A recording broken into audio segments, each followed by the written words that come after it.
Hello friends, Ashoka IAS में आपका स्वागत है। फ्रेंड्स, आपको पता ही है कि हम लोग क्या कर रहे हैं, उत्तर लेखन प्रोग्राम डेली यही चीज़ बताते हैं। तो उत्तर लेखन प्रोग्राम में हम पीवाईक्यू प्रश्नों की चर्चा करते हैं और एक प्रैक्टिस। तो प्रैक्टिस की अभी हम क्लास नहीं ले पा रहे हैं, प्रैक्टिस सीरीज की। तो क्योंकि पीसीएस का भी एग्जाम है तो हम कुछ बच्चे हमसे जुड़े हुए हैं, बार बार हमें मैसेज भी करते हैं, कुछ के पास हमारे नंबर भी है क्योंकि मैं मेंटरशिप प्रोग्राम से भी जुड़ा हूँ।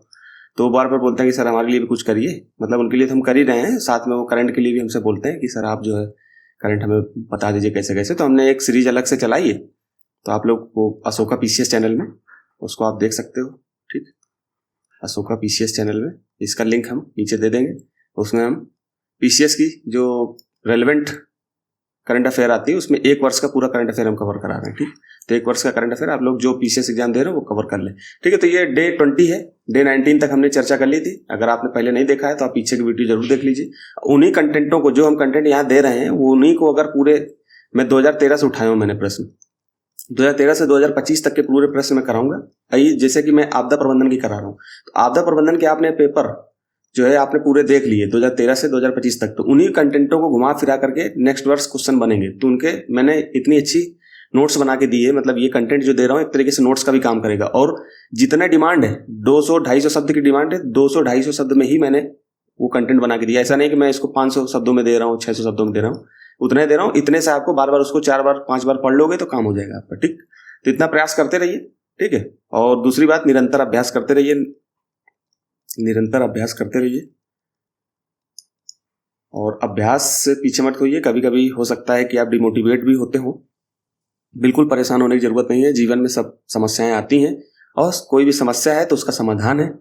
तो कभी भी ऐसा लगे तो हमारे साथ आप जुड़े हैं अलग अलग माध्यमों से, सोशल मीडिया के माध्यमों से, फेसबुक, इंस्टा, मुझे आप मैसेज करिए। मैं आपको आपके साथ हमेशा खड़ा मिलूंगा 24 घंटे इंटू 7, 7 दिन 24 घंटे। ठीक है, तो परेशान मत होइए। जीवन में उतार चढ़ाव हमेशा आते रहते हैं, कभी मायूस मत होइए, जीवन है, चलता रहेगा। ठीक है, और आप मेहनत करोगे सफलता जरूर मिलेगी, बिल्कुल घबराने की जरूरत नहीं है, सफलता जरूर मिलेगी। बस थोड़ा सा समय जरूर लगता है। आज समय हमारा साथ नहीं दे रहा है, इसलिए हम यहाँ पर हैं। अगर मेहनत करते रहेंगे तो फिर प्रकृति भी हमारा, ईश्वर भी हमारी जो है सुनता है। ऐसा नहीं, समय सबका आता है। तो इसलिए प्रयास करते रहिए, बिल्कुल भी परेशान मत होइए। माता पिता आपको पढ़ाने के लिए इतना समय वक्त दिए हैं तो उनको ही भगवान मान करके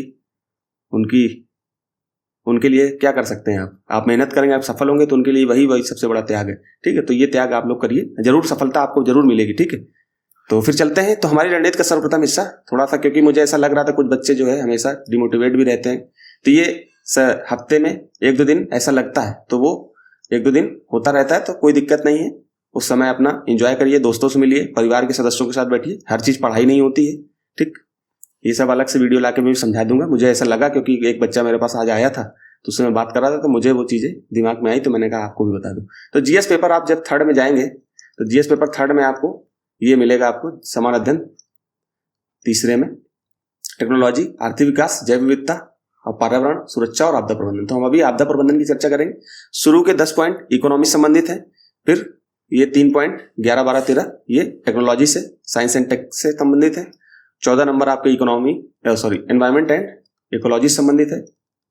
ठीक है, और 15 नंबर आप देख ही रहे हो, 16, 17, 18, 19, 20 ये इंटरनल सिक्योरिटी से। ठीक है, तो हम इनकी चर्चा करेंगे आगे चल के, सारे सब्जेक्टों की। बिल्कुल परेशान मत होना, बस हमारे साथ लगे रहिए। जरूर इस बार 2025-26 में कोई ना कोई इनमें से बच्चा जरूर सफल होगा। सभी, मैं तो सबको बोलता हूँ सभी सफल हो। ठीक है, तो यहाँ पर देखिए, एक तो पहली बात, सिलेबस डिफाइन नहीं है, तो हम लोग पीवाईक्यू को जरूर देखेंगे। बिना पीवाईक्यू के हमारी रणनीति की सही दिशा तय नहीं हो पाएगी, इसलिए हमको पीवाईक्यू देखना है, क्योंकि डिफाइन नहीं है। तो हम बार बार पीवाईक्यू सिलेबस इसको देखना है। तो यहाँ पर प्रश्न दिया है, पहले तो प्रश्न को ही समझना अपने आप में बहुत बड़ी चुनौती होती है। अगर आपने प्रश्न समझ लिया तो उत्तर लिखना उतना ही सरल हो जाता है। तो प्रश्न को हम पढ़ते हैं यहाँ पर कि राष्ट्रीय आपदा प्रबंधन प्राधिकरण मतलब एनडीएमए के सुझावों के संदर्भ में उत्तराखंड के अनेक स्थानों पर हाल ही में बादल फटने की घटनाओं के संघात को कम करने के लिए अपनाए जाने वाले उपायों पर चर्चा की है। देखिए, एनडीएमए ने कुछ सुझाव दिए थे। एक तो 2010 में जो है बहुत सारे उन्होंने निर्देश दिए थे, उसमें से एक सूखा संबंधित था, और मैं कल के लिए भी क्वेश्चन दे रहा हूं, उसमें भी इसका बात करिए। तो 2010 के जो कुछ गाइडलाइंस एनडीएमए ने दी थी उसको जरूर पढ़ लेना। ठीक है, उसको, क्योंकि वो कोड, उनको उत्तर में कोड करने में फायदा मिलता है। आप उत्तर में कहीं पर आप उसको कोड कर दीजिए, उससे क्या होगा कि आपके नंबर बढ़ने की संभावना बढ़ जाती है। तो यहाँ पर क्या पूछ रहा है, हमारी डिमांड क्या है। तो पहले तो आपको एनडीएमए के सुझाव के संदर्भ में थोड़ी सी चर्चा कर देनी है, ठीक है। तो बादल फटने की संभावना के बारे में आपको चर्चा करनी है। तो उत्तराखंड में बादल फटने की घटनाएं क्या होती है, तो सर्वप्रथम आपको यहाँ पर भूमिका में सिंपल लिखना है। कुछ बच्चे हमसे जो जुड़े होते हैं पूरा वीडियो नहीं देखते हैं, तो मैं उनके लिए, जो बिगनर नहीं है, जिन्होंने 2-3 साल तैयारी कर रखी है और उत्तर लेखन कर रहे हैं, तो उनके लिए मैं बता रहा हूँ कि फॉर्मेटिंग कर लीजिए। फॉर्मेटिंग करके भी आप जा सकते हो, कोई दिक्कत नहीं। तो आप बादल फटने की घटना के बारे में बताइए और हाल के कुछ उदाहरण ले लीजिए। आपने देखा कि उत्तरकाशी में भी अभी क्या हुआ है, बादल फटने की घटनाएं हुई हैं। उसमें जो है हरसिल और आपका एक जगह और था धावली, 2 जगह ऐसी हैं जहां पर जो है बादल फटने की घटनाएं हुई है। फिर एक आप उदाहरण देहरादून का भी ले सकते हो। इसको डालते हुए बादल फटने की घटनाओं को आराम से आपको चर्चा कर देनी है, ठीक है, कि बादल फटने की घटनाएं यकायक रूप में एक साथ कुछ ही मिनटों घंटों में सीमित क्षेत्र में एक साथ बारिश का होना या मूसलाधार बारिश का होना, ये बादल फटने की घटना को दर्शाता है। फिर आप एनडीएमए की गाइडलाइन के बारे में थोड़ी सी चर्चा करते हुए फिर आपको जो है मुख्य भाग में क्या लिखना है। प्रश्न क्या पूछ रहा है, प्रश्न पूछ रहा है कि घटनाओं के संघात को कम करने के लिए प्रयास, तो हमको प्रयास करने हैं। तो मुख्य भाग में हमने इसके संरचनात्मक 2 भाग में बांट दिया। संरचनात्मक उपाय बता देने हैं, इसमें भी 4-5 चर्चा कर देनी है। फिर इसके बाद गैर संरचनात्मक, अब मैं यहाँ पर चर्चा करूंगा तो फिर उसमें जो है समय लग जाएगा, ठीक है। इससे अच्छा, क्योंकि आगे लिखा भी वही चीज है, तो गैर संरचनात्मक चीजों में चर्चा कर देनी है,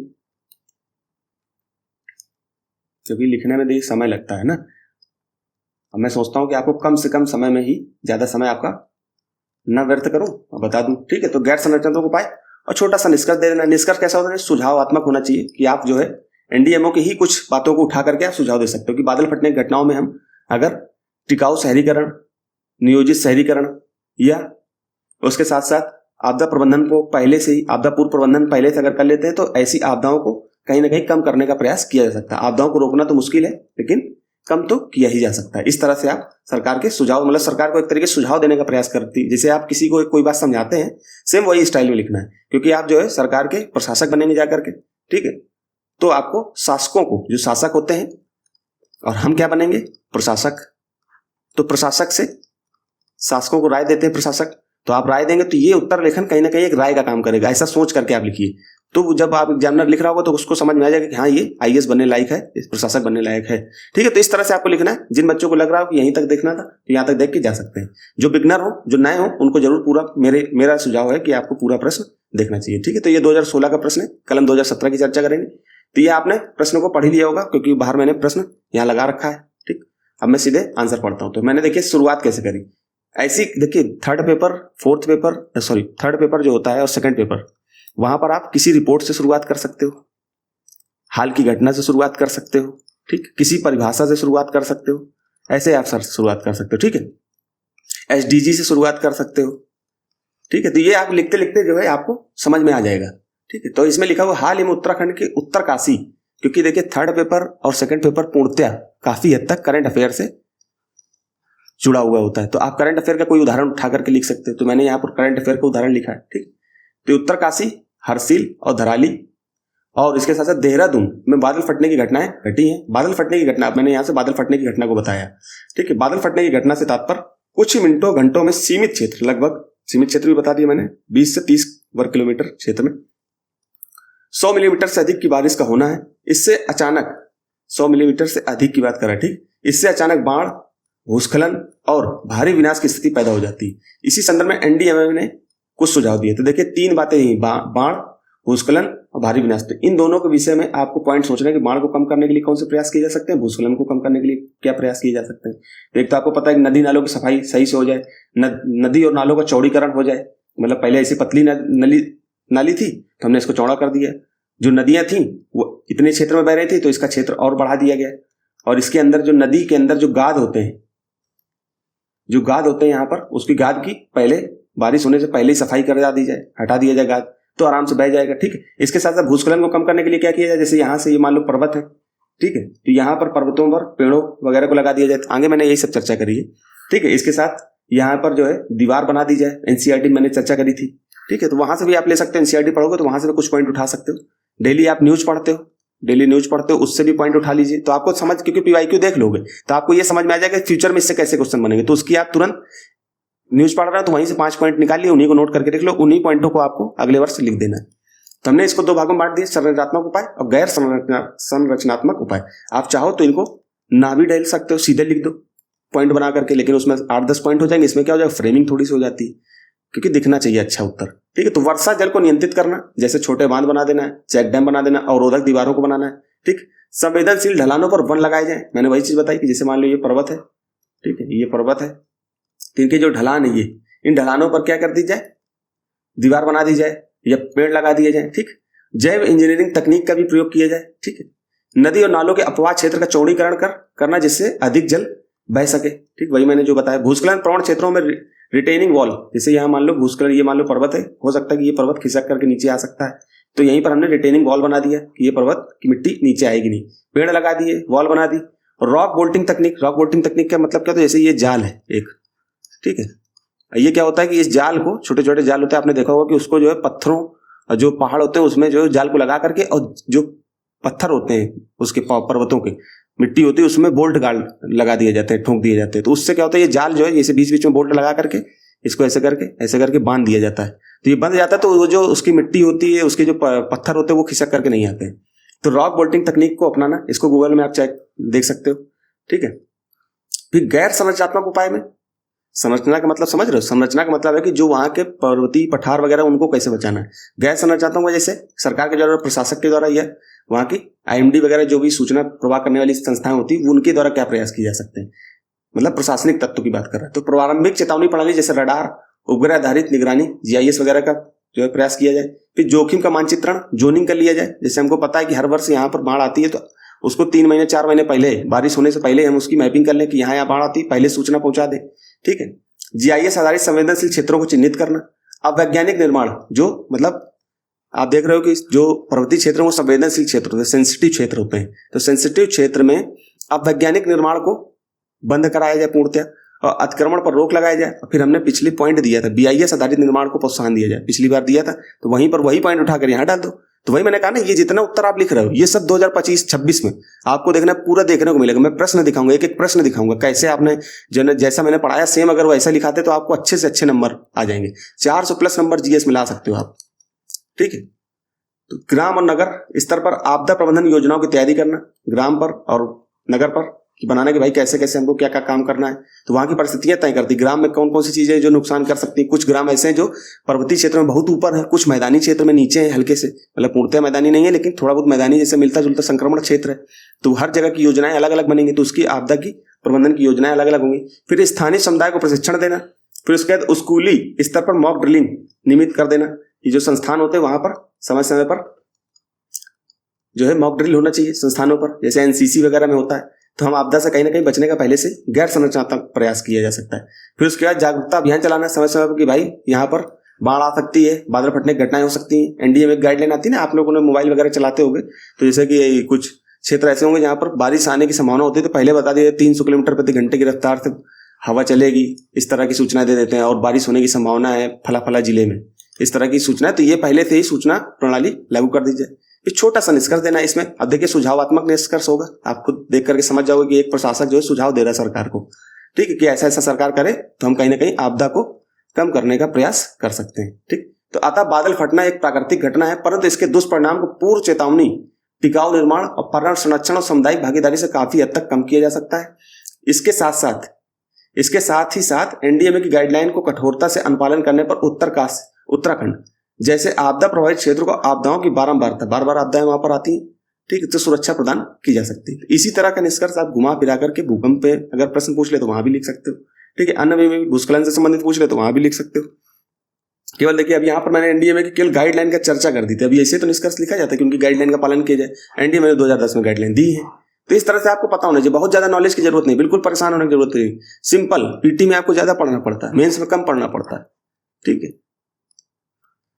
फिर कल के लिए प्रश्न है 21 का है और 2017 का प्रश्न है, थोड़ा ध्यान रखना। ठीक है, तो इसमें क्या पूछा है पहले हम प्रश्नों को बहुत ध्यान से पढ़ेंगे। दिसंबर 2004 को सुनामी भारत सहित 14 देशों में तबाही लाई थी। सुनामी के होने के लिए जिम्मेदार कारक, अब यहां तक हमको बता रहा कि सूचना दे रहा, हमको जो यूपीएससी की एक खासियत है कि वो प्री में मेंस में दोनों में ये बताने की कोशिश करता है कि आपको जो पता वो हम आपको बताए दे रहे हैं। तो यहाँ बता रहा है कि ऐसी सुनामी 14 देशों, भारत सहित 14 देशों में आई थी। अब सुनामी के बारे में पूछेगा, सुनामी होने के लिए जिम्मेदार कारक एवं जीवन एवं अर्थव्यवस्था पर पड़ने वाले प्रभाव, उसके प्रभाव पर चर्चा कीजिए। तो सबसे पहले आपको सुनामी के बारे में चर्चा कर देनी है, किसमें, भूमिका में। जैसे आपने भूमिका में चर्चा की, भूमिका में चर्चा करने के बाद फिर मुख्य भाग में आ जाओ, तो उसके जिम्मेदार कारक, सुनामी की जिम्मेदार कारक बता देना है। कारक में एक जीवन पर क्या प्रभाव पड़ेगा, अर्थव्यवस्था पर क्या प्रभाव पड़ेगा। आप जानते हो जरा सा बारिश हो जाती है तो अर्थव्यवस्था में स्टॉक मार्केट गिर जाता है, तो फिर तो सुनामी आई है, तो अर्थव्यवस्था पर क्या प्रभाव पड़ेगा, उसकी चर्चा करते हुए एनडीएमए की 2010 की गाइडलाइन है, सूखा से संबंधित मैंने प्रश्न कराया था वहां पर, तो आपको बोला था कि इसको पढ़ लेना। अगर पढ़ा होगा तो उसको भी 2-3 पॉइंट सुनामी से संबंधित होंगे, उसको खोज दो बीच में। इस प्रकार घटनाओं के दौरान जोखिम को कम करना, जोखिम को कम करने के लिए मैंने यहाँ भी प्रयास बताए बाढ़ में। अब यहाँ सुनामी को देख लीजिए कि सुनामी की जोखिम को कम करने के लिए क्या प्रयास किए जा सकते हैं। आप देख रहे हो मैंग्रोव वगैरह के वन होते हैं, ये सुनामी को कहीं ना कहीं कम करने का प्रयास कर सकते हैं, तो इसको भी आप पॉइंट में डाल सकते हो। तो जोखिम न्यूनीकरण के लिए कुछ प्रयास बता दो, छोटा सा निष्कर्ष दे दो, और निष्कर्ष हमें सुझावात्मक और प्रशासक की लैंग्वेज में होना चाहिए। ये सोचा करो कि मैं आईएएस हूं, अब मैं सरकार को सलाह दे रहा हूं, इस तरह से निष्कर्ष लिखोगे, आराम से हो जाएगा कि सुनामी को कम करने के लिए क्या क्या प्रयास कर सकती है। उपयुक्त प्रयासों के माध्यम से हमने सुनामी को कहीं ना कहीं कम करने का प्रयास तो किया जा सकता है, या सुनामी से होने वाली जन हानि को कहीं ना कहीं कम करने का प्रयास किया जा सकता है। ठीक, प्राकृतिक नुकसान को कम किया जा सकता है, लेकिन पूर्णतः सुनामी को तो नहीं खत्म किया जा सकता, लेकिन उससे होने वाले नुकसान को कहीं ना कहीं कम करने का प्रयास जरूर किया जा सकता है। इस तरह से सुझावात्मक आंसर लिखोगे तो उत्तर आपका बहुत बेहतर हो जाएगा। तो यहीं तक रखते हैं दोस्तों, फिर कल हम किसकी चर्चा करेंगे आपको मैंने यहाँ बता दिया, आपने अगर देखा होगा तो आराम से आप लिख सकते हो। तो फिर यहीं तक रखते हैं, धन्यवाद।